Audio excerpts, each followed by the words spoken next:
আমরা আজকে শান্তিপূর্ণ পদযাত্রা করবো।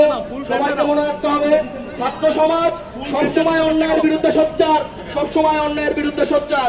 এই দেশ স্বাধীন হয়েছিল এই ছাত্র সমাজের জাগরণের জন্য। সংগ্রামী বন্ধুগণ, আপনারা আবার জেগে উঠুন, ন্যায্য দাবি পেশ করুন। সবাই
আমি ট্রাক এবং বাস ড্রাইভার ভাইদের দৃষ্টি আকর্ষণ করছি, আপনারা একটু পিছায় আমাদের একটা এমার্জেন্সি লাইন রাখার সুযোগ করে দেন।